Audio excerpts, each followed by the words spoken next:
I grew up on the countryside, right next to a national park frequently visited by nature lovers and bird enthusiasts.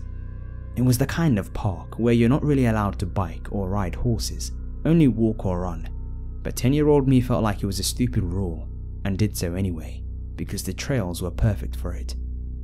I knew fully well that I wasn't supposed to do that and was caught a few times, but nothing much came of it apart from a half-hearted "don't do it again," and I did, of course, until one day something frightening happened that made me stop. My family were horse breeders, and I would often take on one of the horses for a ride, usually in the Forbidden Park.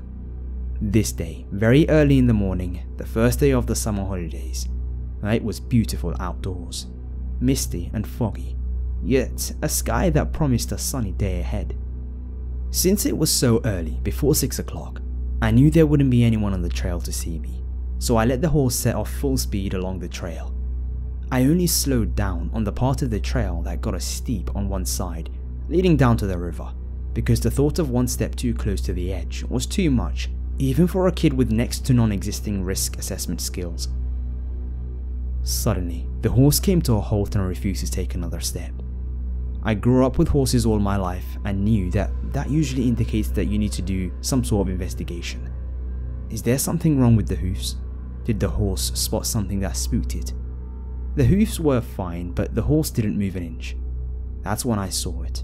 Someone had set up a trap. A thin, sharp metal wire across the trail, in perfect neck height for an adult. I stopped and looked around but didn't see anyone. The wire was well attached to 2 trees and impossible for me to remove, so I led the horse around it, and to do so I had to walk a bit up into the wooden area on the side of the trail. That's when I heard the singing. There is a song called Hey Somtaguba, and it was that melody, but the lyrics were different and sung in a muffled, sniggering voice. Today, I only remember parts of it, but translated it would have been something like this. Hey, all of you runners, come here passing, let the lifeblood pour out. I, as silently as I could, with my heart in my throat, backed away, got up on the horse, and hurried back the way I came as fast as I could. I knew I had to tell someone about it, but at the same time, I wanted to avoid admitting to riding a huge and very forbidden horse on those protected trails, so now I had a problem. The old stories about a madman living in a shed in the woods, a shed that was once a cottage for the local hunter, came back to me as I hung on the horse for dear life. I got home and told my brother what had happened, and he went back there with me in tow.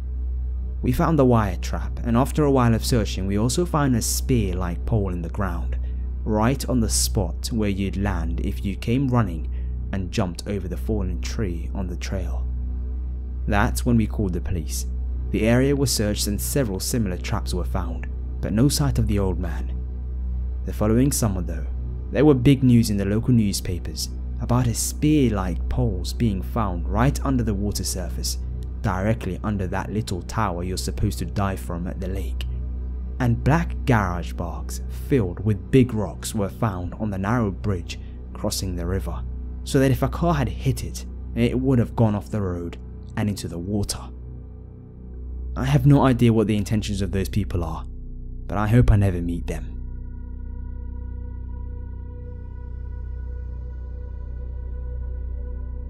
A brief background. My parents got divorced when I was 10, and I lived with my mum and sister until I was 19, when I moved out to live on my own. I'm 6'4", 230 pounds, male, and was about 24 at the time this incident took place.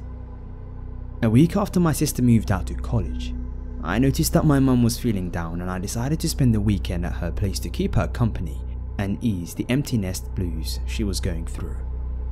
I also wanted to get away from my roommate at that time, so I thought it would be an ideal break for me. I got there Friday evening, and we planned the next day to start packing and cleaning up my sister's room, since my mum wanted to convert it to a small workshop. So she had the task of getting storage boxes in the morning, and we'd spend the day packing the room. Although I wasn't living very far from her place, my job was keeping me extremely busy, and I hadn't been able to see her in a long while. We had a great time that evening, and I felt like my presence was already lifting her spirits. She woke me up the next day with her ever so perfect cup of tea and told me that she'll be running to the department store to fetch the storage boxes and that I'd better be awake and ready by the time she came back. I took a quick shower and sat down in the TV room, and as I took the first couple of sips from my mug, the doorbell rang. I thought it possibly couldn't be Mum because it hadn't been more than half an hour since she's been gone. So I went to the door and looked through the peephole. I saw a man holding a plant, standing and staring at the door. I remember amusingly thinking that Mum must be seeing someone who has ordered this plant to be delivered to her place, but she must have neglected to mention it because she was shy about it or something along those lines. I also wish she was here to receive it herself, as it would have made her very happy. I opened the door and greeted the guy with a smile, and also took a couple of steps forward to help take the plant off his hands. As I was about to extend my arms, one of the most awkward feelings went through my entire body. In a split second, I could sense something was wrong with that picture. He was standing there with a confused look on his face, like a deer in headlights, holding what seemed like a plant in a big and deep brownish porcelain pot, and upon looking at the plant, I noticed it looked like it was snatched from someone's garden. Add to that, the whole thing wasn't wrapped. Glancing at him, I also noticed that he was wearing blue trousers and a grey nylon bomber jacket, with no logo, patch or name tag on it. What's more, he simply looked creepy. He had glazed eyes that looked like he was phased out in another dimension. Sensing the unsettling atmosphere, I stopped, dropped the smile, and abruptly asked, "Yes?" "Delivery?"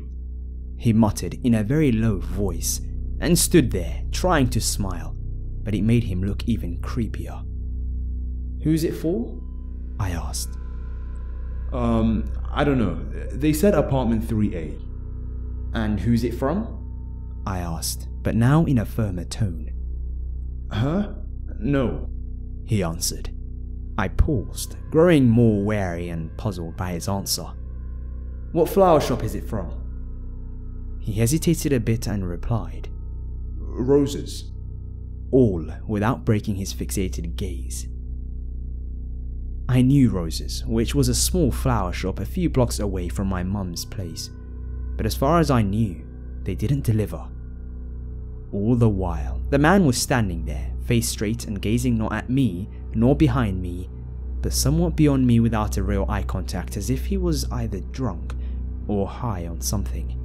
His body language was also emanating even more creepiness. I also noticed that the way he was holding the plant was odd. His left hand was at the bottom of the pot, while his right hand was behind it, out of my sight.